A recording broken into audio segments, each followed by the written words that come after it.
Hi, it's Jo And Steve. from Freshagenda, back with what's making news in dairy this week. And to kick us off, we're talking about Australian milk production, which was well up in October, over the peak. So what was it up in national terms? It was up 7% nationally and 9% in the southern region, obviously, which is very important for exports. Victoria, Tassie and South Australia were well up for the month. And so with that extra milk around, it's still not going into skim milk powder and butter. That valorisation into that product stream is just not adding up. So it's a bit like what's happening globally, as we're seeing here with how this milk's being used. The returns to skim milk powder getting worse. Cheese is the favoured product, and putting more cheese on the market. We are pretty short of cheese and have been in the last year or so, but that's a factor. And we're certainly seeing, while butter prices have still been quite high, they are meeting resistance now globally, aren't they? So, a bit of that substitution effect starting to creep in, particularly with EU wholesale prices. So what about across the ditch? Well, in New Zealand, it's gone from being too wet to rapidly drying out. So we're starting to see that pasture, soil moisture anomalies are starting to be a bit on the dry side. It's still a little bit early to say what the impact will be on total production. While we might be pushing up our outlook for Australian production, we're still going to wait and see on New Zealand, aren't we, Steve? Yeah, a bit of talk, given we've had a run of GDT falls, now several in a row, that Fonterra is going to drop its milk price. So the expected Christmas bonus won't be a bonus. It'll be a bit of a correction. It'll be a correction, and we're thinking about maybe a bit above $6, $6.20 or something like that. Yeah, is in it that neighbourhood. A new mark for the year? Yeah. We did get the numbers back. Just New Zealand started with a few less cows in this season, so that's another factor. The margins have been more positive to start the season, but closing in a little bit now with a lower payout. So what happens to that shoulder milk will be quite critical to the final outcome, won't it?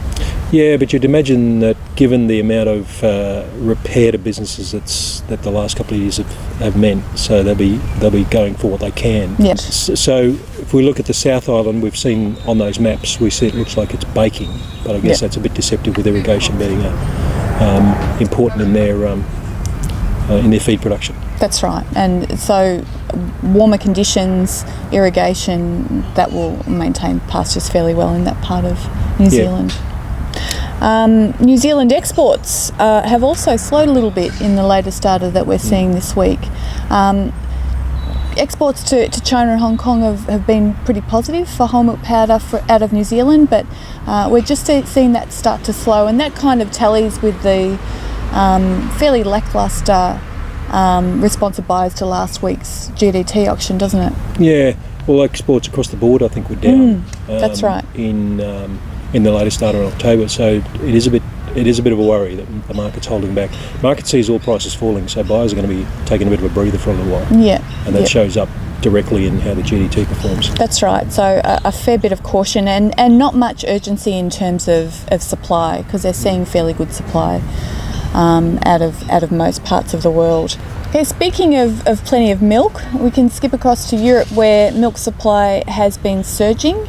And we just saw the EU Commission close the tender for intervention skim milk powder stocks last week. 33,000 tonnes were offered, prices between €800 and €1,300 a tonne. What was the grand total sold there, Steve? So with that impressive number of bids, the Commission accepted sales of just 40 tonnes. 40 tonnes. So according to a good friend of ours who writes about European market, that will take about 791 years to clear the stocks. Yes. Not happening soon. That is a long time. He makes a very good point that at least there's no use-by dates on those bags. So not much movement in intervention stocks over there, but an interesting development in the Netherlands, which has been one of the powerhouses, I suppose, of milk growth since quotas were removed in April 2015. We've seen the largest cooperative basically impose their own quota on production for the first half of next year. With the culling program that was meant to address phosphate issues in the Netherlands really hasn't worked, has it? So no. Friesland Campina are trying a different tact. So they've asked their producers to not produce any more phosphate. stay within limits so that they open the new year at a level consistent with last year. But here imposing two-tiered pricing. Co-ops, two-tier pricing. Haven't seen much of that lately. We have seen a bit in Australia, and it's a sore point. But in Europe, they're corporate measures to try and slow milk growth with a fairly strict regulation in place. Things have to get a bit more serious. That's right. Yeah. So over to the US, just to wrap up, and the US. Look, we're seeing growth slow down a bit, so cow numbers are starting to fall back to where they were about 7 months ago. So the economics are biting in it. It's not global economics, it's a domestic scene. Yes. So with milk production still well ahead of demand, particularly for cheese and fats, it's the internal market that's forcing down expected returns. So margins are being cut. We're seeing some milk suppliers lose contracts in the near future because there's too much milk about, particularly in the western states. So that's going to come to bear. And just while that's happening, cheese stocks are record highs. Yeah, record highs, and particularly for what they term other than American cheese, which is a lot of the mozzarella varieties that go on to pizzas. And that really reflects the slowing food service market, doesn't it, Steve? Just given that gas prices are starting to edge a bit higher, that discretionary income... starting to be messed around a bit, yeah. That's right. So, this all could be turned around very quickly. Donald Trump says the stock market's what matters the most. Stock market is sky high, and that should be all that matters, with the expectation of tax cuts. Yes. The trickle-down effect will reach consumers and they'll feel a whole lot better about eating cheese.